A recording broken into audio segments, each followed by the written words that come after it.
Bom, vocês vão perceber ao longo do nosso tempo juntos que eu sou sociólogo de formação e de profissão. Mas eu costumo dizer que eu sou sociólogo profissional e teólogo amador. Amador nos dois sentidos da palavra, de quem ama a teologia, mas também de quem não faz bem, né? Nesse sentido também de amador. E eu vou começar com um pouco de teologia amadorística para a gente pensar um pouco a questão, né, o contexto em que a gente faz missão hoje em dia é o contexto, obviamente, da globalização. E vamos pensar um pouco sobre a questão de algumas coisas bíblicas sobre isso. Obviamente, teria muita coisa a pensar, né, da Bíblia sobre a globalização de alguma forma. Mas eu quero falar, em primeiro lugar, de 3 encontros globais na Bíblia. 3 encontros globais na Bíblia. E o primeiro encontro global é a Torre de Babel. A Torre de Babel é o primeiro encontro global, não um encontro muito promissor, né? Mas porque basicamente é um projeto global sem Deus. É um projeto de salvação humana, de dar significado à existência humana, de afirmar a identidade da raça humana, mas de uma forma deixando Deus de lado. Não necessariamente, eu acho, contra Deus, mas pelo menos sem Deus. E esse projeto, né, de salvação humana sem Deus, a gente sabe no que dá. Deus divide as línguas. Então, obviamente, acho que a gente tem que entender isso não apenas no sentido literal, mas também no sentido da incompreensão cultural mútua. Deus impede o desenvolvimento de uma unificação humana por um projeto de salvação sem Deus, impedindo que as pessoas se compreendam, causando a incompreensão cultural mútua. E isso é muitas vezes visto como juízo, e de certa forma mas também é uma bênção, porque é através disso, é através desse mecanismo que a raça é preservada. Toda vez na história que alguém tenta unir a humanidade, né, atrás de um projeto sem Deus, ou mesmo contra Deus, se ergue uma outra força, talvez igualmente iníqua.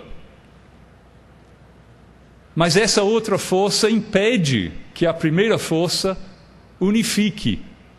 una a raça humana. Para cada Hitler que se ergue, tem um Stalin, né, que se opõe. Um ditador quase tão terrível quanto o outro, mas o resultado disso é que a raça humana é preservada e a história continua. Então, essas divisões linguísticas e culturais têm a sua função em manter o mundo em existência. Então, esse é o primeiro encontro global. O segundo encontro global é Pentecostes. Às vezes, Pentecostes é visto como o oposto de Babel, né? É visto como justamente revertendo a maldição de Babel. Mas eu acho que não é bem isso, não. Porque o que acontece no dia de Pentecostes é que os apóstolos começam a falar, e você tem os peregrinos, judeus e prosélitos, de vários lugares, pessoas que não falavam mais o aramaico, e falavam o grego, uma série de outras línguas locais do Mediterrâneo. E o que acontece não é que, de repente, todas essas pessoas de conhecimentos linguísticos diversos se tornam capazes de entender o aramaico que o apóstolo Pedro fala. Não. Não há a restauração de uma única língua. Mas o que acontece é que o milagre acontece não na fala do apóstolo, mas no ouvido dos ouvintes. Os ouvintes se tornam capazes, cada um, de entender o que o apóstolo fala como se fosse na sua própria língua. Daí a frase belíssima, de que cada um de nós ouve as maravilhas de Deus na nossa própria língua. Isso aí, de certa forma, é a carta maior da igreja, é a constituição, em certo sentido, da igreja. Ou seja, o evangelho começa a ser pregado não através de uma língua unificadora, mas através de cada uma das línguas particulares que representam a globalidade da raça humana. Então, a fé cristã nasce com esse projeto universal, até os confins da terra. O cristianismo nasce com um projeto global. É globalizante desde o começo. Mas repare que esse projeto global do cristianismo é um projeto muito específico. Porque é possível ter um projeto global de vários tipos. E isso é muito importante para nós, interessados na missão transcultural, transnacional, em muitos casos. Porque é possível, então, captar a intenção globalizante da fé cristã, mas não captar a maneira específica em que o cristianismo procura ser global. Então, justamente retratado, eu creio, nesse incidente do dia de Pentecostes, em que o apóstolo fala, mas cada um ouve na sua própria língua, ouve as maravilhas de Deus na sua própria língua. Isso mostra que o projeto universal do cristianismo não nega, não abole as diferenças, não abole os particularismos locais. O cristianismo é um universalismo que afirma as particularidades. É um universalismo que afirma as particularidades. Não é um universalismo que borra, que abole, que suprime as particularidades. Então, o cristianismo não deseja uma uniformidade global em torno de uma única língua e uma única cultura. Obviamente, há outros elementos dos relatos bíblicos da igreja primitiva que afirmam novamente isso e dão outros elementos, outras implicações disso. Principalmente o Conselho de Jerusalém, de Atos 15, em que basicamente se define que não é necessário se tornar culturalmente judeu para se tornar cristão. Então, isso é muito interessante. E repare que, por exemplo, o Islã, que obviamente é um monoteísmo que também tem um projeto global, cada vez mais evidente hoje do que nunca, né? O Islã, o projeto global dele é diferente do projeto global do cristianismo em alguns sentidos fundamentais. Então, no caso do islamismo, basicamente não pode haver tradução da revelação de Deus. Deus revelou, fez a sua revelação em árabe. Então, quando se compra um Alcorão em português, não diz que é tradução. Diz que é o sentido do Alcorão, ou alguma coisa assim. Porque, a rigor, não pode haver tradução. Por isso que, nas periferias do mundo islâmico, onde as pessoas não são árabes, não falam o árabe, mesmo assim aprendem as orações e a recitar o Alcorão em árabe. Todos nós já vimos, aquelas cenas, de crianças nas madraças, assim, fazendo assim, e recitando trechos do Alcorão em árabe. Isso é totalmente diferente do cristianismo. É outro tipo de projeto universal. O cristianismo, a gente pode dizer que o cristianismo afirma o sacerdócio de todas as culturas. O sacerdócio de todas as culturas. Para efeitos cristãos, todas as culturas são igualmente próximas a Deus.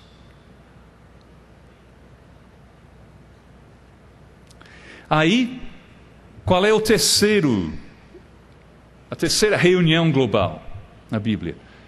É a Nova Jerusalém, Apocalipse 21, em que a gente lê que estão pessoas de todas as tribos e nações e línguas, toda a diversidade humana é representada. E lemos também algumas frases bem enigmáticas, do tipo que os reis e os governantes das nações trazem as suas riquezas para dentro da Nova Jerusalém. Claro que pode haver várias maneiras de entender isso, mas parece que está dizendo, de alguma forma, que todas essas particularidades culturais, toda a riqueza das histórias particulares dos povos, será de alguma forma incorporada na Nova Jerusalém. Então, toda essa riqueza da história humana não é apenas um pano de fundo descartável, que no final da história Deus vai dar uma descarga cósmica e vai por água abaixo. Não. Toda essa riqueza, de alguma forma, será incorporada na Nova Jerusalém. Justamente porque o final é uma cidade e não a volta ao jardim. Não é um círculo. Pode ser uma espiral, digamos assim. Você volta para o mesmo lugar, só que num patamar mais alto. Isso significa que haverá incorporação da história humana.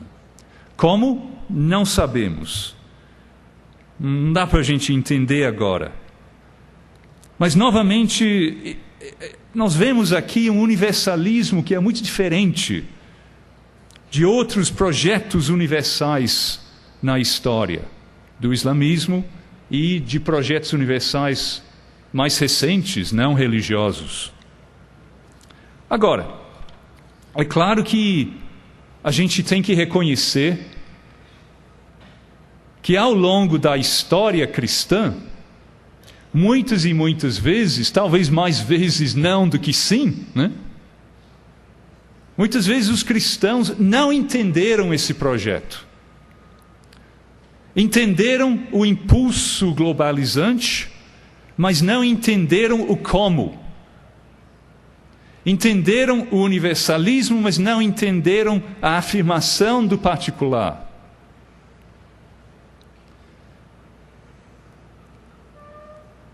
E eu acho que isso é o preço da encarnação. Porque o grande princípio cristão é sempre a encarnação. Não só a encarnação de Deus em Cristo. A encarnação é o grande princípio que permeia toda a história cristã. E a encarnação se baseia justamente na vulnerabilidade. Quando Deus opta pelo caminho da encarnação, Ele opta pelo caminho da vulnerabilidade. Vulnerabilidade dele. Ele opta pela possibilidade de que as pessoas vão entender errado o projeto, vão distorcê-lo, vão fazer as coisas mais horrendas em nome desse projeto. Uma vez, quando eu falei para alguém, não foi aqui no Brasil, foi no Canadá, eu ia dar uma disciplina de globalização do cristianismo. Alguém perguntou, que não estava fazendo o curso, uma pessoa não evangélica, perguntou, você vai dar aula sobre o quê mesmo? Foi sobre a globalização do cristianismo. Ele falou. Quer dizer, se vai falar de como os cristãos foram para todo canto do mundo, matando todo mundo que não se convertia. Eu falei, não é bem isso. O problema é que ele tem uma pitada de razão. É claro que é uma distorção grosseira da história cristã, mas não deixa de ter um pouco de razão. E isso é o preço da encarnação.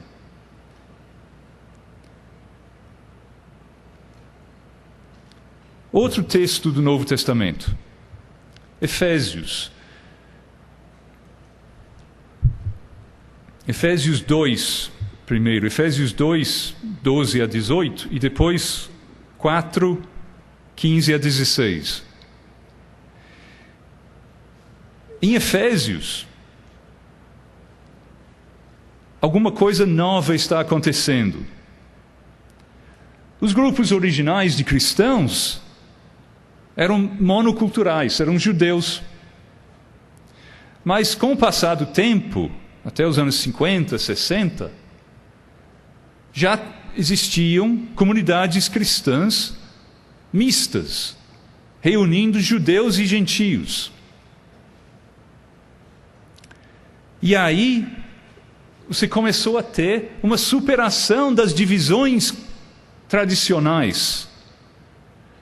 Cristo, dos dois, fazendo um, né? Superando o muro da divisão, como Paulo chama. O muro da hostilidade, criando dos dois um novo homem. Então, essa ideia do cristianismo como uma coisa que consegue criar uma nova comunidade que transcende as diferenças. E aí, no capítulo 4, nós temos algumas das implicações disso. Então, o capítulo 4 fala de, até que cheguemos todos à unidade. Fala da plenitude de Cristo. Fala de não sermos mais como meninos, jogados de um lado para outro por cada vento de doutrina. Então, essa nova comunidade, composta de pessoas de transfundos diferentes, precisa crescer até alcançar a plenitude de Cristo. E ao fazer isso, deixará de ser jogada de um lado para outro. Agora, geralmente a gente interpreta essa frase, ser jogado de um lado para outro, em nível pessoal, como, digamos, uma fraqueza doutrinária individual. Alguém que ouve alguma coisa é perturbado na fé e tal. E claro que tem uma aplicação nesse nível. Mas também, e talvez no sentido mais original, tem que ser interpretado a nível da comunidade.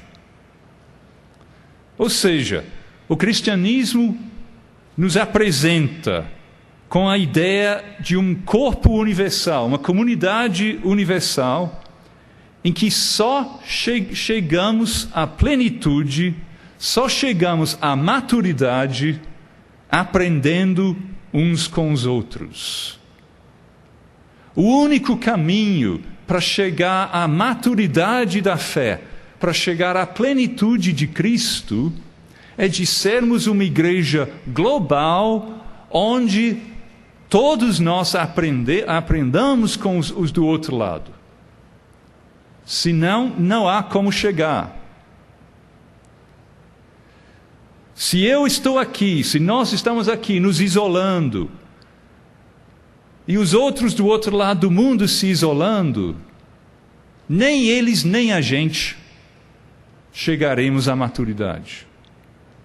Esse é o princípio.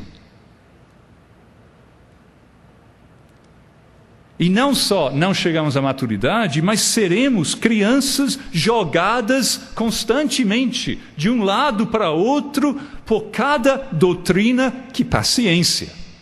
Não tem como.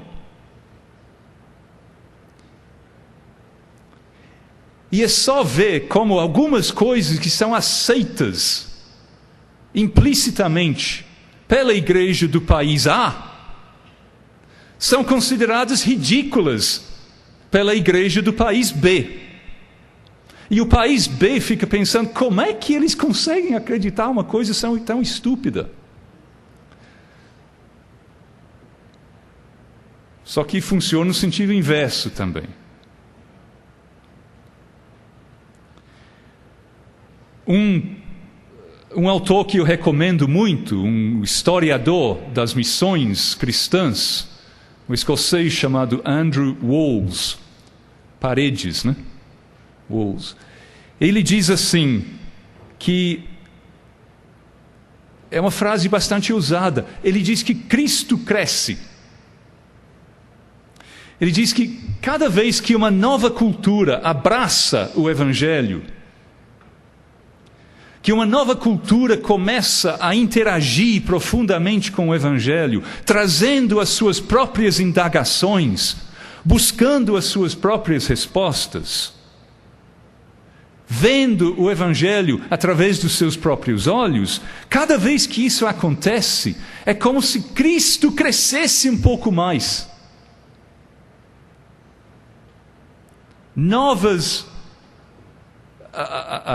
insights são percebidos pela primeira vez.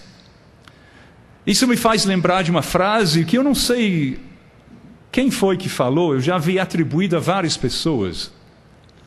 Uma frase famosa de que o comentário definitivo, claro que definitivo tem que ser entendido entre aspas sempre, né? Comentário definitivo sobre o Evangelho de João só poderá ser escrito depois da conversão da Índia.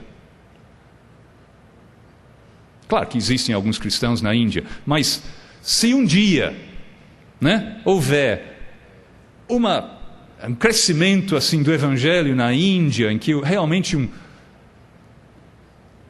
grupo grande de indianos, né, inclusive pessoas com, né, um leque de talentos, se entregarem ao Evangelho, eles vão começar a ler o Evangelho de João através de outros olhos, que nós não conseguimos. Então a ideia de que, digamos, na alma indiana, né, tem alguma coisa especial, uma sensibilidade especial para o Evangelho de João. Então, até a conversão da Índia, nós podemos escrever comentários sobre João, mas serão sempre deficientes. Eu gosto muito dessa ideia. Aliás, tem uma famosa frase de um dos puritanos. E é interessante que vem de um puritano. Ele dizendo assim, dos puritanos que estavam se refugiando na América do Norte da perseguição religiosa na Europa. E ele diz assim: eu creio firmemente que Deus ainda tem mais luz e verdade a irromper da sua palavra. Mais luz e verdade. Mais coisas que a gente ainda não enxergou. Não é que a palavra mude, mas a nossa capacidade de compreender a palavra muda, cresce, quando a gente leva outras perguntas para a palavra.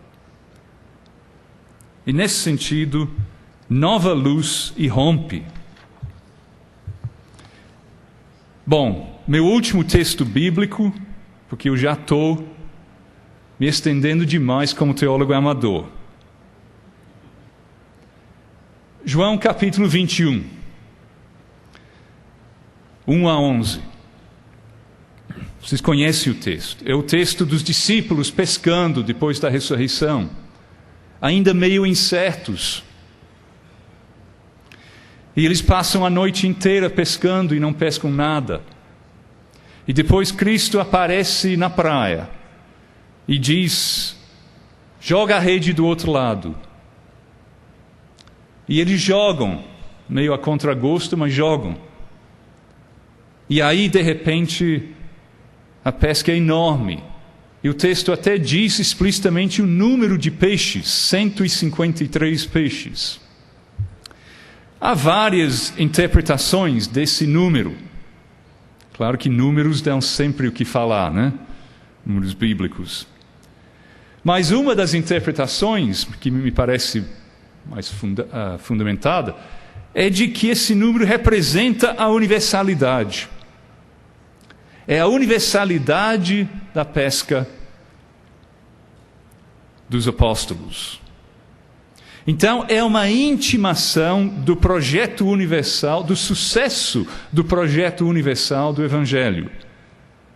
E aí, o que acontece? Claro que com tanto peixe, a rede fica muito cheia, quase quebrando, quase se rompendo. Mesmo assim, o texto diz que a rede não se rompeu. E o fato de que a rede não se rompeu aponta para a universalidade do cristianismo, a aplicabilidade universal da fé cristã. É capaz de ser aplicável em qualquer lugar. Não há povo, não há cultura, não há circunstância humana que rompa a rede da fé cristã. Mas, e isso é fundamental, tem um senão. Tem um senão. O texto diz que os apóstolos tentaram trazer a rede para dentro do barco, que eu suponho que seria o seu procedimento normal. E eles não conseguem. Então o que eles têm que fazer? Eles têm que arrastar a rede ainda na água, atrás do barco, até chegar na praia. Veja bem, o que nós temos aqui são as duas opções. A opção da rede e a opção do barco. Barco e rede são estruturas, se quiser. Mas são estruturas de um tipo muito diferente. Se você jogar peixes para dentro de um barco, o que acontece com aqueles peixes? Eles têm que assumir o formato do barco. Onde o barco faz uma curva, os peixes vão ter que fazer a curva também.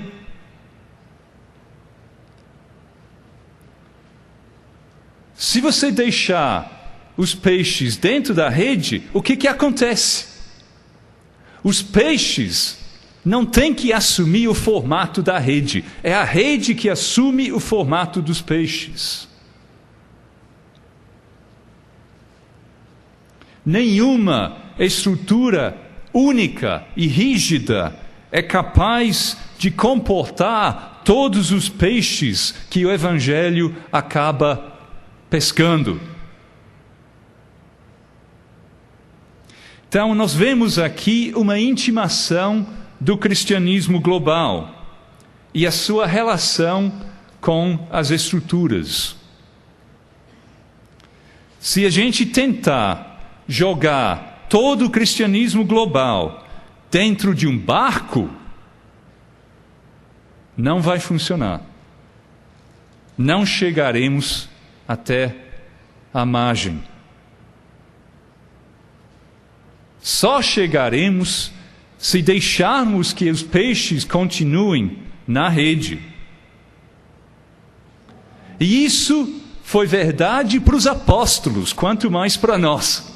Nem eles conseguiram jogar todos os peixes dentro do barco. A diversidade do cristianismo global, a impossibilidade de fazê-lo caber dentro das nossas estruturas pré-existentes.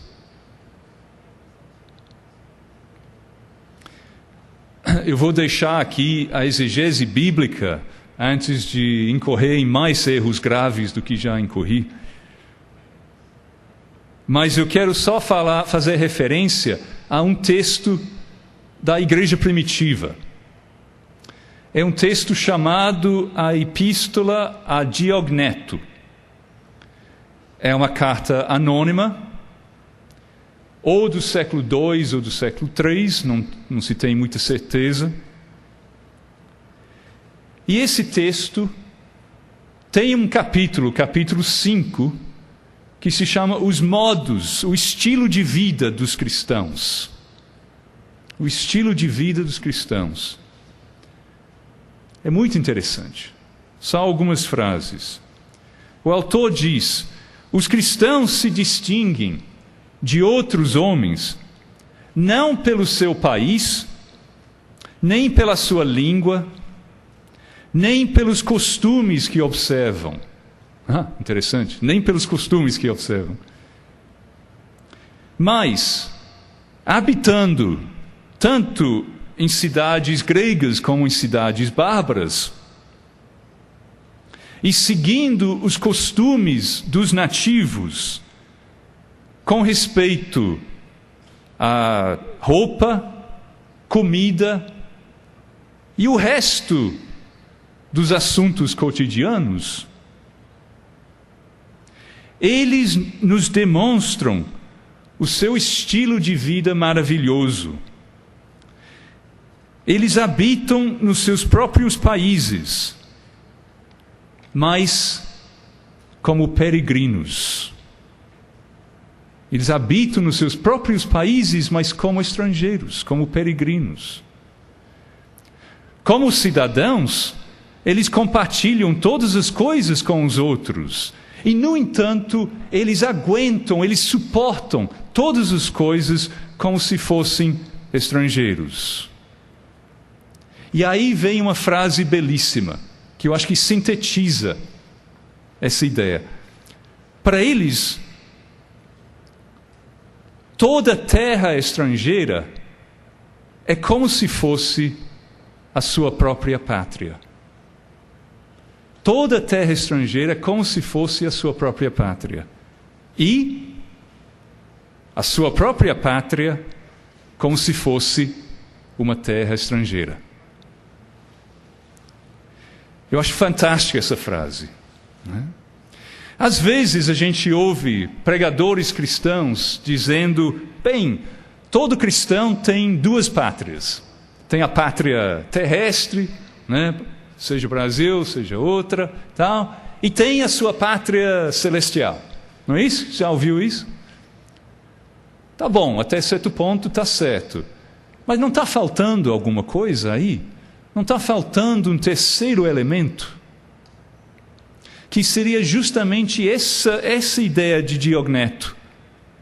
a ideia de um internacionalismo, a ideia de uma capacidade de ter uma identidade internacionalista.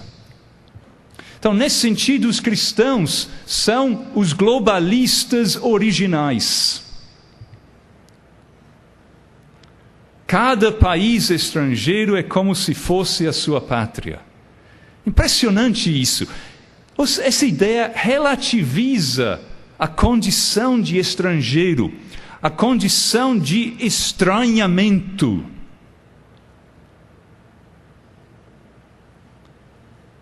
Dá ao cristão, ou deveria dar ao cristão, a capacidade de empatia com todos os países estrangeiros aos quais eles forem. A capacidade de empatia. A capacidade de sentir, bom, em algum nível, esse país faz parte de mim.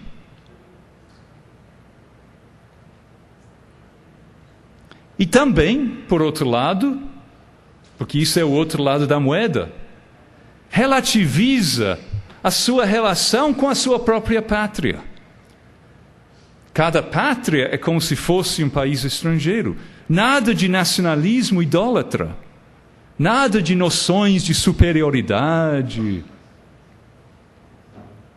Então, os cristãos deveriam ser as pessoas mais bem colocadas para entender os tempos de globalização. Porque nós somos descendentes de Diogneto. Nós somos descendentes dos globalistas originais dos primeiros séculos da história cristã. Como cristãos, teoricamente, nós já relativizamos as nossas lealdades locais, que continuam a funcionar, claro, mas já em sentido relativo e não mais em sentido absoluto. Eu queria fazer uma pausa aqui antes da gente entrar em outro aspecto. Só dar uma oportunidade para interação, para reações, para correções das minhas exegeses. Um comentário sobre isso.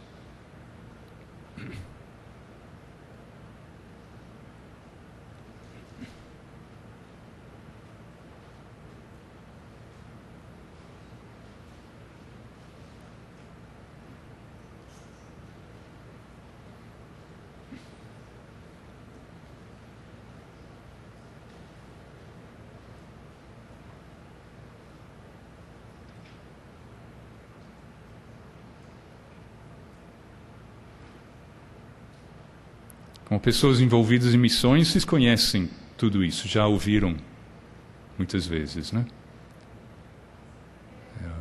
Sim.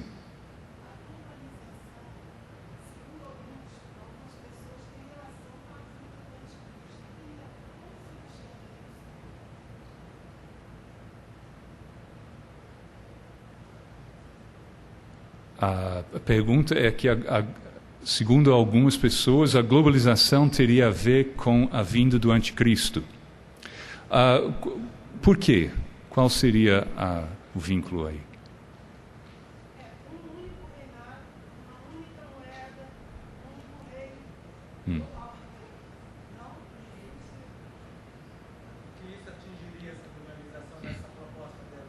Como?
Quem é que tem esse projeto? De um só governo, de moeda única e tal. Me diga quem é que tem esse projeto. É que alguns interpretam a mensagem que o anticristo é um sistema, né? O anticristo é um sistema que vai dominar todo mundo. Não, eu entendo as interpretações, sim, mas eu estou falando hoje. Quais são os sinais de que alguém tenha esse projeto? Não, já teve gente falando isso na época do euro, por exemplo. A iniciativa da União Europeia, a paridade do dólar nas relações internacionais, esse tipo de coisa. Isso, vou dizer assim, acho que alimenta o imaginário evangélico. O mais perto que se chegou a isso seria, digamos, o projeto da doutrina Bush, amplamente apoiado por evangélicos americanos, né, de manter uma hegemonia americana intocável, com 50% de todos os gastos militares do mundo feitos por um único país, né? Isso seria o mais próximo, em termos concretos, que se chegou a um projeto global, né? Desse tipo. Agora, se deu mal, né? Se deu mal no Iraque e muito provavelmente vai ser abandonado pelo próximo governo americano.